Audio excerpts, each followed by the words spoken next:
Hey, what's up, y'all? It's your boy, SimplyFoodByTy, and today, honey, I'm about to show y'all how to make some bomb crab cake egg rolls. So let's jump right into the ingredients. So what we've just added so far is 1/4 teaspoon of garlic powder, 1/2 teaspoon of black pepper, 1/4 teaspoon of onion powder. We're going to be using 1 tablespoon of dried parsley. You can use fresh flat leaf Italian parsley if you would like, but you don't have to do all of that. We're also going to add in 1/2 tablespoon of Old Bay, 2 teaspoons of Worcestershire sauce. Now, if you're able to get your hands on a bottle, I put 1.5 teaspoons of Old Bay hot sauce. If you can't find that, it's completely fine. It's not that big of a deal. You can use whatever type of hot sauce you would like. I would definitely say lean to one more on like the vinegary more so side. Stay away from like anything that's like sweetly flavored. And then we also added in 1 teaspoon of yellow mustard, 2 tablespoons of a really good mayonnaise, okay? Not Miracle Whip. And then we also added in either 1 large egg, or if you're like me, I only had medium eggs, so I added in 2 medium eggs. So what you want to do is you want to give this a good mixing. And the reason why we're doing this is because I can't stand seeing somebody serve me a crab cake where I can't see the lumps of crab meat. So therefore, if you do this first, get all of this nicely mixed up, then what you'll be able to do is you'll be able to fold in the crab meat, which is what's really important, you know what I mean? Because you want to be able to see all this delicious crab meat. Now, this is 1 full-size container of extra lump Maryland blue crab. And then I also added in 1/2 cup of crushed garlic and butter Ritz crackers. Yes, that is a part of the trick here. Make sure you use the 1/2 cup of crushed garlic and butter Ritz crackers. If you can't find it, fine. Use regular crackers. I understand. But as you can see, I'm really taking my time here. I'm not trying to be too harsh on this because you really do want to be able to see as many big lumps of crab meat as possible. That really is like a big factor even when you're making regular crab cakes. And honestly, if you didn't want to make, the crab cake egg rolls, this as a crab cake sandwich right here, looking at that, absolutely everything, honey. Fry it up, put it on a roll, call it a day. But we make it egg rolls. So since we're making egg rolls, I also want to talk to you guys about the sauce that we're going to be dipping these in. So what I'm going to be doing is kind of like a sweet and spicy type of sauce. So I'm using 1 cup of mayonnaise. Now I'm going to be using about 6 tablespoons of sweet chili sauce. I use the Maypoi sweet chili sauce. Typically now I think you can find that at any local grocery store, to be honest with you. Now as far as the heat level, you can kind of gauge it. I did 4 tablespoons of sriracha. You can definitely add more. You can add less. It's really up to you and what you want to figure out that balance between, the sweet and spicy. And then you're just going to give this a good mix. Now, of course, you guys know, anytime you're making like a dipping sauce, I always suggest that you kind of do it ahead of time just so that, the flavor can really settle and meld together well. So I did this actually before I had even started making the crab meat mixture. And then I'm gonna plop this in the fridge, let it chill out for a little while until it's time to actually serve it. And then that's already out of the way. I would definitely suggest, like I said, if you want it to be a little bit more on the sweeter side, add some more of that sweet chili. If you want it more spicy, add a little bit more sriracha. So now we're going to talk about the egg rolls. Now, you guys know this is the brand that I pretty much will use on every single egg roll video that I do.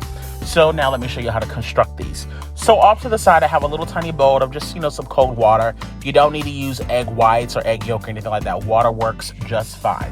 Just make sure that it is nice and wet. Make sure that you have everything lined up and ready to go. You need to move pretty quick with this process so that it doesn't give you any trouble at all. Because the longer it sits while it's wet, it's going to get really, sticky and tacky. And you want it to be like that so that when you go to roll it up, it'll adhere to each other and then it won't open up when you go put it in the grease. Now, I'm putting a pretty decent amount of crab meat in these. I'm not going to lie to you. You don't feel like you need to overstuff these. Once again, this is meant to be more so like an appetizer.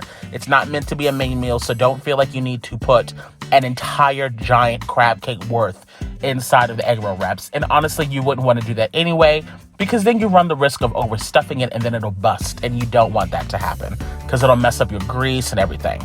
So I'm just rolling it really, really nice and tight. But before I roll it the entire way, I leave that little lip there on purpose just so that I can put some more water on it. To me, the water works like glue. Make sure that those edges are nice and wet, and then it's going to stick to it, and I just sit it to the side.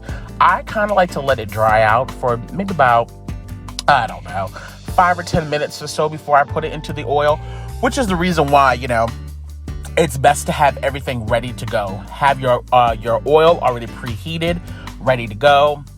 Have your egg roll wraps out the water, have the mixture. So that way this can be just like, you know, a setup where you have everything ready to go, make them, and as they sit there, they'll start to dry out. And the reason why I like to kind of let them dry out is because it'll keep them stuck together more. Like if you put it directly into the oil as soon as you roll them up, sometimes I feel like it'll just completely open up because it hasn't had time to kind of dry out a bit and really stick to each other and take on its new form. So that's why I do it that way. So I'm just showing you guys how to do it a few more times just so that you really get a gist. Like I said, just make sure all those corners are nice and wet, and you want to roll it nice and tight. And before you roll it all the way, take that little lip that you have there, put some more water on it, and then roll it up. Now, I will say I was able to get a good amount of egg rolls out of this. And that was only one package of crab meat. I think it was maybe like a little over a pound or something like that. But as you guys can see, you know, I got a pretty decent amount of crab cakes. And if you cut these in half and serve them up as appetizers or something like that, honey, if you double this recipe, it'd be more than enough for, I guess, a house party, a dinner party, I should say, I would say anywhere between 8 to 10 guests. I think that this would take care, especially if you're cutting them in half. And as you can see, I didn't really have to skimp on putting the crab meat at all. So what you see on the container plus the one that I'm making right now, and then one extra one is about how many I had. I can't really tell how many that is right off the top of my head, but I think I got around maybe like 10 or 12 egg rolls. So now we're getting ready to go fry these bad boys. Now, as far as the oil, you can use whatever type of oil that you would like, except for olive oil and coconut oil. Actually, no, you can't use whatever type of oil you like, because if you go burning it up, I don't want to hear you in my comment section getting mad. So just stick with old vegetable oil, honey. Just make sure it's at temperature. You do not, and I repeat, you do not want to put these in the oil before the oil is nice and hot. All it's going to do is soak up nothing but a bunch of oil, and it's going to come out extra greasy, and it's going to be nasty. And ain't nobody got time for that. Crab meat is too expensive. Now, what I will say is that egg rolls don't really take long to cook. And especially in this particular situation, because we only use 2 eggs, the crab meat, of course, is already fully cooked, and the only thing really raw in it would have been the eggs. So what I want you guys to pay attention to now is the coloring of these egg rolls. So egg rolls tend to turn a bit darker as they sit. So right about right now, this like nice warm caramel brown looking color, that's right around the time when you want to get ready to take them out. Any longer in there, they're going to become a bit burnt. And like I said, as they sit, they do tend to air on a shade darker than what you see in the oil. And I have a little rack over here. That way they can properly drain. You want to make sure that you have them on a rack so that all that oil can drip off, so that they don't get soggy and they remain nice and crispy. You guys, that's it. I'm about to serve these bad boys up. I'm only going to show you guys like 3 or 4 of them because everybody else tore the rest of them up. Baby, when I tell you, these damn egg rolls are everything. Now I'm going to let y'all see the inside. Here we go. Good. Go. Open. Oh my God. Just look at it. Look, if you are new to my channel, welcome to Simply Food by TY. If you're one of my returning subscribers, well, y'all babies know I love y'all so much. Look, as always, y'all stay cute and take care. Bye, y'all. Make sure y'all share this video and tag me. Slaying in the kitchen. Simply Food by TY. We hope that you enjoyed it. Simply Food by TY. If you haven't took the time, make sure you subscribe. Thanks for watching. Thanks for watching. Thanks for watching Simply Food by TY.